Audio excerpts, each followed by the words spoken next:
Bonjour tout le monde, mon nom est Robert Gauthier et puis bienvenue au réseau qui s'appelle Lumière sur la prophétie biblique.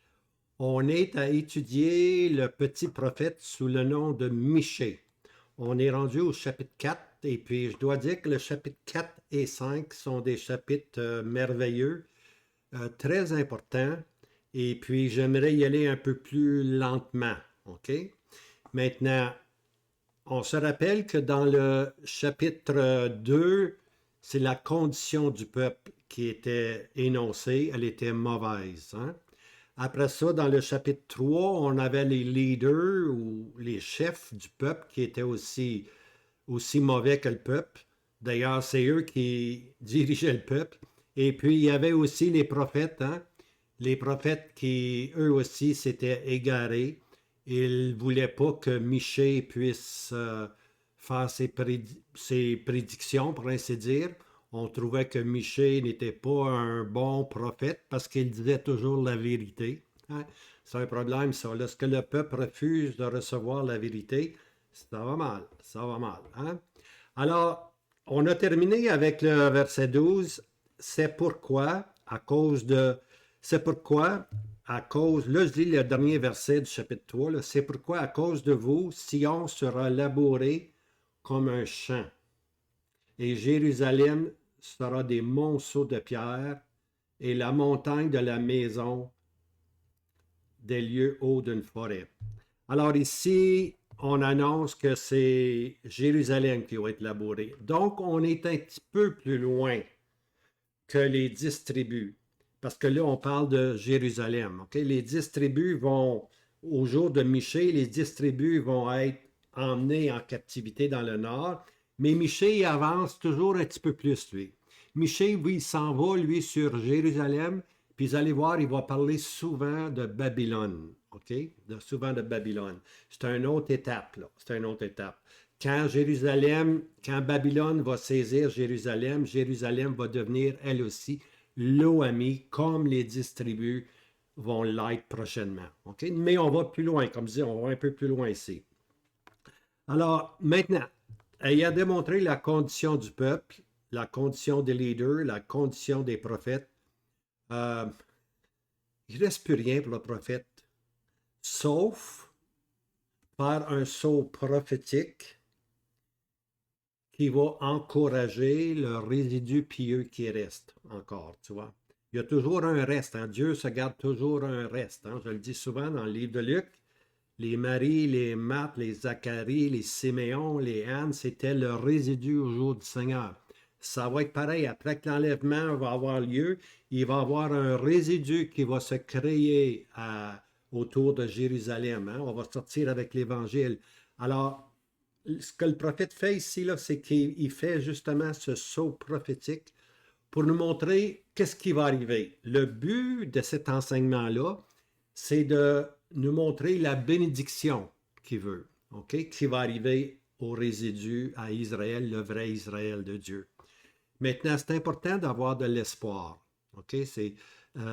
L'espérance, là, c'est merveilleux. C'est pourquoi que dans les versets 4, 1 à 8, là, on a une projection future où le peuple d'Israël va devenir de nouveau, comme je lis le dernier verset, verset 8, et toi, tour de troupeau, colline élevée de la fille de Sion, de toi arrivera et viendra la domination première, le royaume à la fille de Jérusalem. Alors ici, on a la promesse que Jérusalem va être à la tête, que Jérusalem va devenir la nation première, puis toutes les autres nations vont être assujetties à Israël. C'est une belle, très belle pensée. C'est très court, son message est très court, c'est seulement 8 versets, mais à cause que tout allait mal, maintenant, il donne une porte d'espérance, pour ainsi dire, pour ceux qui veulent continuer à suivre l'Éternel, hein? Alors, c'est vraiment encourageant. Alors, c'est comme ça que le prophète fonctionne. Il corrige, puis s'il n'y a pas de correction, il fait une promesse au résidu, une porte d'espérance est ouverte, hein? Maintenant, là, je vais aller tout simplement voir les versets, les 8 versets que nous allons voir.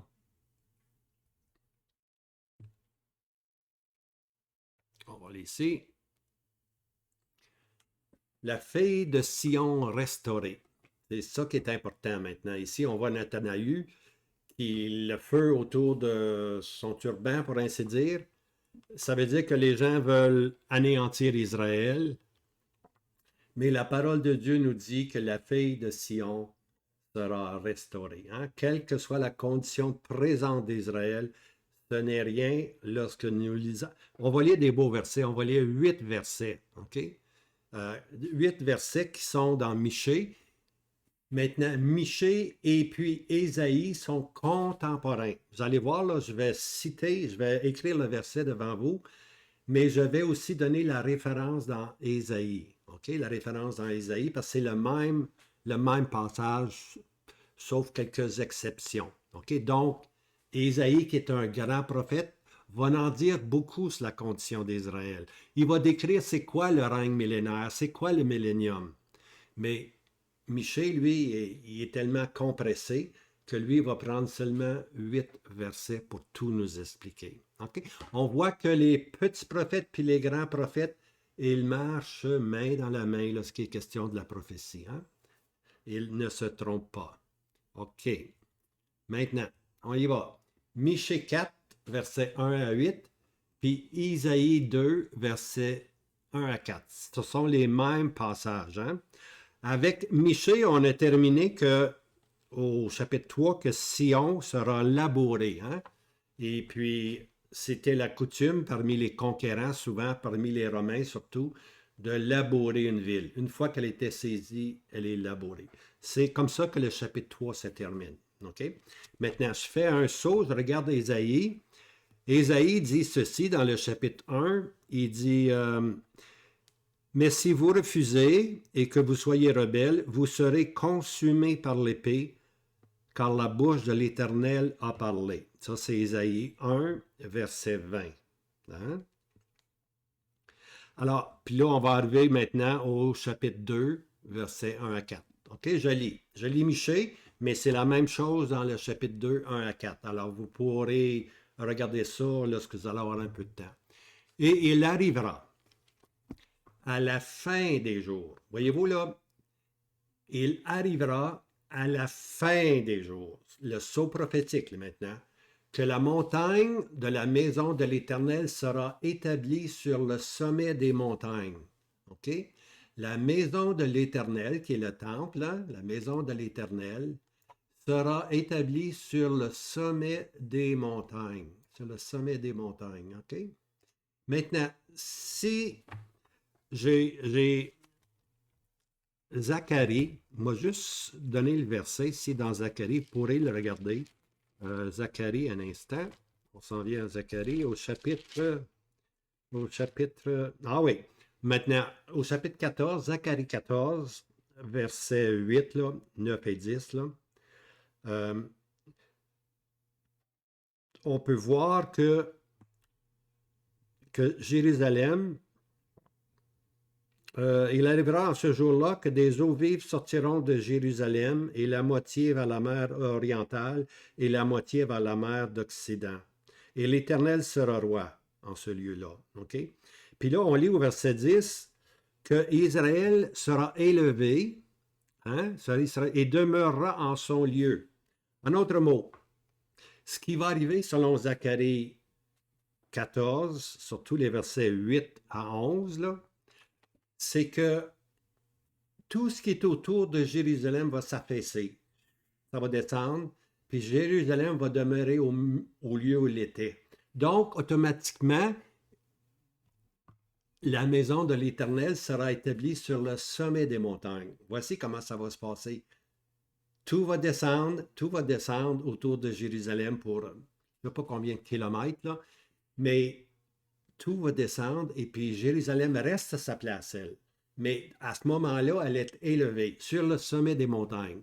Ça va être merveilleux, OK? Maintenant, si vous croyez que ceci est fantastique, regardez bien un peu plus loin. Et sera élevé au-dessus des montagnes et les peuples y afflueront, OK? c'est assez intéressant ici, là, le langage, hein, comme un fleuve qui monte. Le peuple va monter comme si on suivait un fleuve qui monte vers Jérusalem. Maintenant, ça peut sembler extraordinaire, mais pour Dieu, ce n'est rien. Hein. Tout autour de Jérusalem va s'effondrer, pour ainsi dire. Jérusalem reste à sa place. Et puis, il semble qu'il va y avoir un cours d'eau. Et puis, on va monter, on va monter vers Jérusalem avec ce cours d'eau-là. OK? Alors, c'est assez intéressant. OK? Alors, beaucoup de nations iront et diront, à la fin des jours, OK? À la fin des jours, les nations, qu'est-ce qu'ils vont dire? Ils vont dire, venez et montons à la montagne de l'Éternel et à la maison du Dieu de Jacob. Alors, ce sont les nations maintenant qui vont venir adorer, qui vont venir porter hommage au Dieu de Jacob. Et il, c'est-à-dire l'Éternel, nous instruira de ses voies et nous marcherons dans ses sentiers. Ce sont les nations converties ici, là. Ils rentrent dans le millénium, dans le règne millénaire. Ils veulent marcher dans ses sentiers. Car de Sion sortira la loi. OK? Et de Jérusalem, la parole de l'Éternel. Alors, c'est Sion qui va être haut élevé, puis Sion qui va devenir la première des nations. Puis de Sion, on va apprendre la loi, puis on va entendre aussi la parole de l'Éternel. Et il jugera au milieu de beaucoup de peuples et prononcera le droit à la forte nation jusqu'au loin. Okay? Alors l'Éternel va prononcer le droit. Hein? Et de leurs épées, ils forgeront des socs ici. Voyez-vous, là, on tombe dans un temps nouveau, là. Il n'y a plus de guerre. Les épées, on les change en instruments agricoles. Okay? De leurs épées, ils forgeront des socs. Imaginez-vous, c'est le royaume, bien-aimé, c'est tellement beau. Et de leur lance des cèpes. Voyez-vous, encore un outil, OK, de leur lance des cèpes, un outil de jardinage. Hein? Une nation ne lèvera pas l'épée comme une autre nation. Wow! Et on n'apprendra plus la guerre. Hein? On n'apprendra plus la guerre. On sait ce qui se passe aujourd'hui, là, en Ukraine et puis en Russie, puis tous les pays autour d'Israël, on apprend la guerre, c'est qui est celui qui va avoir l'outil la plus grande, la plus destructive. Hein? Alors, on essaie d'avoir des armes tellement dangereuses, tu vois. Mais dans le règne de Christ, en ce jour-là, hein, en ce jour-là, le prophète dit, on n'enseignera plus la guerre. Hein? On n'élèvera plus l'épée une nation contre un autre et on n'apprendra plus la guerre. Quel encouragement! Quel encouragement pour ceux qui veulent marcher selon l'Éternel. OK? Alors, c'est une porte d'espérance ici qu'il rouvre. OK? Alors, si vous allez dans Ésaïe, chapitre 2, vous avez le même passage, verset 1 à 4. Il arrivera à la fin des jours que la montagne de la maison de l'Éternel sera établie sur le sommet des montagnes et sera élevée au-dessus des collines et toutes les nations y afflueront. Et, alors, c'est vraiment la même chose, tu vois. Et puis, si puis on regarde un peu plus loin, on dit que, là, je suis au chapitre 2, verset 12 d'Ésaïe, car il y a un jour, alors c'est marqué ici, là, et les yeux hautains de l'homme seront abaissés, et la hauteur des hommes sera humiliée, et l'Éternel sera haut élevé en ce jour-là. L'Éternel va être haut élevé en ce jour-là. Car il y a un jour de l'Éternel, verset 12, des armées, contre tout ce qui s'exalte et s'élève, contre tout ce qui est haut, ils seront abaissés, et contre toutes les cèdres du Liban, haut et élevé, contre les chaînes de Bazan, contre toutes les hautes montagnes, contre toutes les collines élevées, et contre toute haute tour, et contre toute muraille forte. Les murailles, les tours aujourd'hui, les bâtiments des hommes, c'est grandiose, c'est grandiose, c'est grandiose. Mais la gloire de l'homme va être effacée. Il n'y aura plus rien qui va parler de la gloire de l'homme. La tour Eiffel, si vous êtes français. La tour CN, si vous êtes au Canada. Quel que soit le pays que vous habitez où il y a une gloire, cette gloire-là va disparaître dans le royaume parce que c'est l'Éternel qui va être haut élevé. Tout ce qui est de l'homme, hein, il parle des cèdres, il parle des chênes, il parle des montagnes, il parle des collines, il parle des hauteurs, il parle des murailles fortes, il parle de tout objet d'art agréable. La hauteur de l'homme sera humiliée et l'élévation de l'homme sera abaissée et l'Éternel seul sera haut élevé en ce jour. Hein? Ésaïe 2, verset 12 à 21. OK? Alors, tout ça va disparaître, puis c'est maintenant l'Éternel qui va être là, qui va être manifesté, puis Israël va être la première des nations. OK? C'est par Israël que Dieu va gouverner le monde, la terre, pour ainsi dire. OK, maintenant, on va aller à la suite de ce verset-là. C'est juste 8 versets, là. Mais comment c'est profond? OK, voici. Verset 4.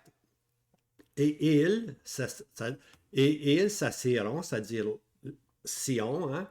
Les Juifs s'assiront chacun sous sa vigne et sous son figuier. Et ils s'assiront chacun sous sa vigne et sous son figuier. Hein? Parce que je pense que c'est Nathanaël dans l'Évangile selon Jean. Nathanaël est vu comme étant assis sous son figuier. Puis là, un des disciples va le trouver, puis lui, il présente le Messie, puis Nathanaël va suivre maintenant le Seigneur Jésus. Mais qu'est-ce qu'il pensait? Il était sous son figuier. Est-ce qu'il avait ce passage-là dans sa mémoire? Est-ce qu'il était en train d'apprendre sous son figuier ces versets-là? On ne sait pas. Mais dès qu'il a eu le message que que Jésus était le Christ, il s'est levé. Alors, Nathanaël sous le figuier représente la nation d'Israël qui un jour va être en pleine bénédiction. En pleine bénédiction. Nathanaël a choisi, lui, de suivre le Seigneur parce que c'était le roi. OK? Puis il s'attendait que le Seigneur puisse établir son royaume, mais ce ne fut pas le cas. Le Messie fut rejeté. OK? Mais néanmoins, ici, ce passage-là, c'est un saut prophétique vers le futur, vers l'établissement du royaume. Maintenant, comme je disais, Michée donne seulement 8 versets. Si vous allez dans Ésaïe, vous allez en trouver des versets. Hein? L'homme de 100 ans dans le règne millénaire, parce que c'est le Nouveau Testament. Le règne millénaire était connu dans l'Ancien Testament. D'ailleurs, toute la prophétie, là, la parole prophétique, c'est en rapport avec le règne de Christ puis l'établissement du royaume. Hein? C'est ça que c'est la prophétie, la parole prophétique. C'est le royaume, Christ dans son royaume. Maintenant, on apprend beaucoup de choses, excepté qu'on ne savait pas combien longtemps que le royaume allait demeurer. OK? Mais le Nouveau Testament nous dit, lorsqu'on arrive dans Apocalypse 20, le Nouveau Testament nous dit que lorsque les 1000 ans seront passés, alors le royaume millénaire va durer 1000 ans, tout simplement. C'est le Nouveau Testament qui nous l'enseigne. Hein? On a besoin du nouveau, on a besoin de l'ancien. Un bon scribe va aller chercher dans l'Ancien Testament des vieilles choses, puis dans le Nouveau Testament des nouvelles choses, et puis il va mettre en lumière la parole de Dieu. Hein? Alors, dans le règne millénaire, Ésaïe va nous dire que celui de 100 ans, s'il rentre dans le millénium à 100 ans ou 102 ans, il va avoir 1102 ans.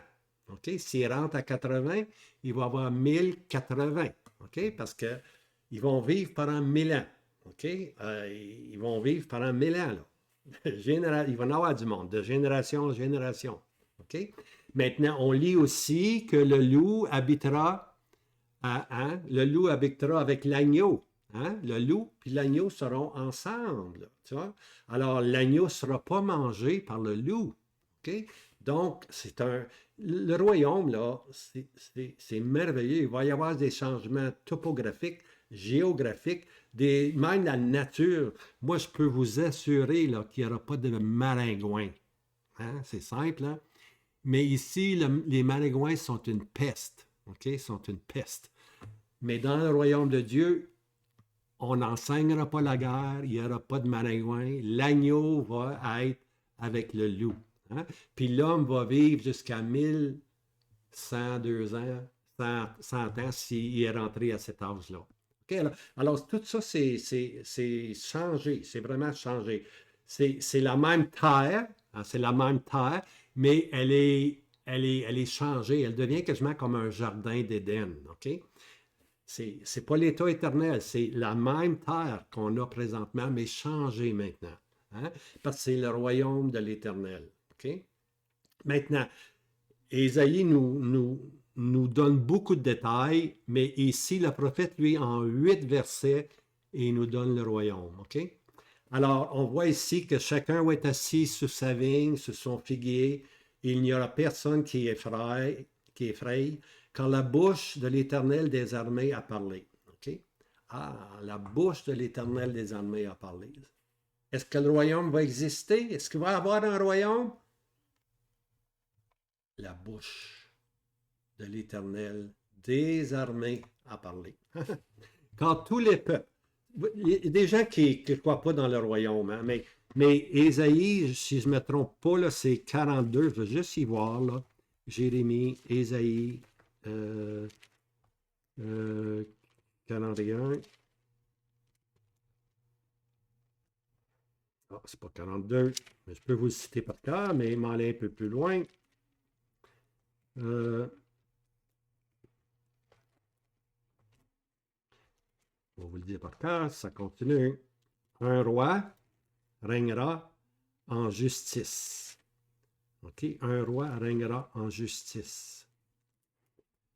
Alors, la Bible enseigne qu'il va y avoir un roi qui va régner. C'est une dispensation, c'est une période. Lorsqu'on lit qu'un roi va régner en justice, c'est pas présentement cela, parce qu'il n'y a pas de justice présentement. Il faut que le Seigneur Jésus vienne, lui, puis que le Seigneur Jésus établisse son règne. Puis à ce moment-là, on va avoir le royaume, les 8 versets qu'on lit. OK? Car tous les peuples marcheront, chacun au nom de son Dieu. Ah, regardez ici, tous les peuples marcheront, chacun au nom de son Dieu, et nous marcherons au nom de l'Éternel, notre Dieu. Voyez-vous ici, là, il y a un petit dé. Je me suis souvent posé la question. OK? Ce n'est pas une question d'idolâtrie ici, là. C'est habituellement, lorsqu'on voit un petit dé, un petit dieu, c'est de l'idolâtrie. Mais il y a un contraste ici entre un dé, un dieu comme ça ici, un dé minuscule, puis un dieu avec un dé majuscule. C'est qu'on fait le contraste. On fait le contraste parce que les Juifs vont dire, nous marcherons au nom de l'Éternel, au nom de Jéhovah, notre Dieu. Alors, c'est le Dieu du peuple d'Israël. OK? Maintenant, ça ne veut pas dire que les peuples vont être dans les... Non, les peuples vont adorer le même Dieu que les Juifs. C'est sûr et certain, il n'y aura pas d'idolâtrie. Mais c'est que l'emphase est mise, c'est sur nous marcherons au nom de l'Éternel, notre Dieu. C'est le Dieu d'Israël. Puis toutes les nations vont marcher au pas maintenant. OK? C'est le même Dieu. Mais c'est pour démontrer l'emphase est mise sur le peuple d'Israël duquel est sorti le Messie. Ils vont toujours avoir cette place, cette première place, pour ainsi dire. OK? Et puis les nations, eux, vont marcher à la lumière maintenant. À toujours et à perpétuité. Hein? Nous marcherons au nom de l'Éternel, notre Dieu, à toujours et à perpétuité. Maintenant, ici, c'est à toujours. À toujours, ça veut simplement dire aussi longtemps que la terre existe. Mais ils ne savaient pas que la terre allait exister, que le règne millénaire allait exister pendant 1000 ans. Alors, nous marcherons au nom de l'Éternel, notre Dieu, à toujours. Oui, à toujours, jusqu'au temps que Dieu introduise l'état éternel. À ce moment-là, le royaume disparaît. Hein? D'ailleurs, c'est marqué, Apocalypse 20, que la terre s'enfuit, puis le ciel n'est plus. Ça, c'est l'état éternel qui embarque là. Alors, c'est fini avec le royaume, OK? Mais pour eux, à toujours, parce qu'ils ne savaient pas combien longtemps que le règne millénaire. Ils pensaient, c'est vrai qu'il dure à toujours, mais à toujours, c'est 1000 ans. OK, tout simplement. On le sait maintenant. OK? En ce jour-là, dit l'Éternel, je rassemblai celles qui boitaient. OK, là, on tombe dans le berger un peu. Hein? Je rassemblerai celles qui boitaient et je recueillerai celles qui est chassée et celle sur laquelle j'avais fait venir le mal. OK? Alors, l'Éternel maintenant va les rassembler comme un berger. Hein? Il veut. Combien de fois le Seigneur a voulu, comme une poule, rassembler les petits poussins, pour ainsi dire. Hein?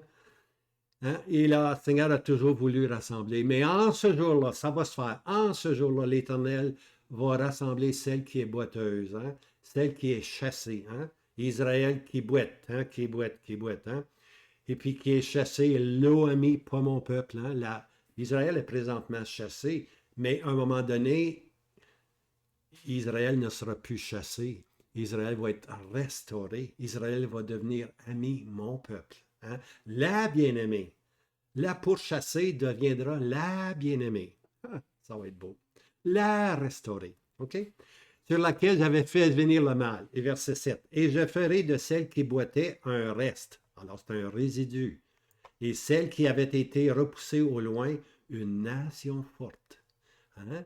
Alors, le reste, là, c'est le résidu. Puis c'est ce résidu pieux qui vont passer par la grande tribulation, qui vont ressortir de la grande tribulation. Les ressortants, il y en a plusieurs qui vont mourir martyrs, mais eux vont être ressuscités. Les martyrs vont être ressuscités. Mais ceux qui sont vivants, un sera pris pour le jugement, puis l'autre rentrera dans le royaume. Hein? C'est ça qu'on lit dans Matthieu 24, à un certain point. Hein? C'est qu'on nous présente l'établissement du royaume, puis un est pris pour le jugement, puis l'autre qui rentre dans le royaume. Alors, un reste, un résidu, ce qu'on appelle l'Israël de Dieu. Le nouvel Israël de Dieu va partir de ce reste-là. Hein? Ils vont devenir une nation forte. Et l'Éternel régnera sur eux à la montagne de Sion, dès lors et à toujours. Encore là, à toujours, c'est la même expression ici, à toujours, puis ici, à toujours, aussi longtemps que la terre existe. Hein?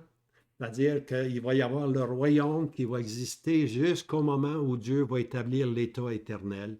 Le ciel et la terre vont s'enfuir. Apocalypse 20. Hein?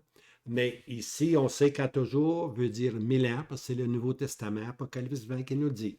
Oui, oui. Maintenant, et toi, tour de troupeau, colline élevée de la fille de Sion, à toi arrivera et viendra la domination première, le royaume à la fille de Jérusalem. Alors, tour de troupeau, ça parle de Sion, OK? La colline élevée, on a vu de la montagne, la colline élevée de la fille de Sion. À toi va arriver la domination première. Hein? Israël est présentement à la queue, mais Israël va être à la tête. Hein? La domination première va aller au peuple d'Israël.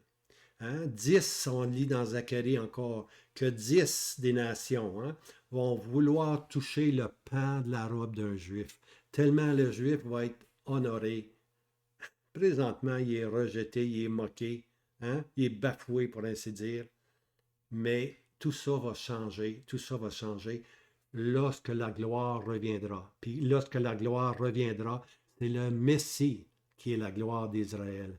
La gloire qui était partie du temple, hein, qui était sortie du temple, qui s'est tenue à la porte, qui a marché dans les rues, qui est allée dans les montagnes. Soudainement, la gloire a disparu.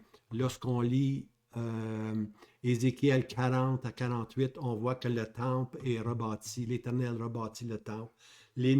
Selon les mesures, et puis qu'est-ce qu'on voit? On voit que la nuée est revenue. Hein? La gloire est revenue. Alors l'Éternel va bénir Israël. 8 versets tout petits. Quelle espérance ces versets-là donnent. Hein? Lorsque les peuples qui ont vécu, tu vois, la Bible ne parle pas juste dans le passé, elle parle aussi pour le futur. Ceux à qui Michée s'adressait étaient bafoués. Le résidu, le reste, ceux qui voulaient suivre l'Éternel étaient bafoués. Le peuple se moquait d'eux, leur roi, leur chef, même les faux prophètes disaient des mensonges, tu vois. Puis, il y avait un petit résidu qui était là, Puis voici maintenant que le prophète va donner cette porte d'espérance.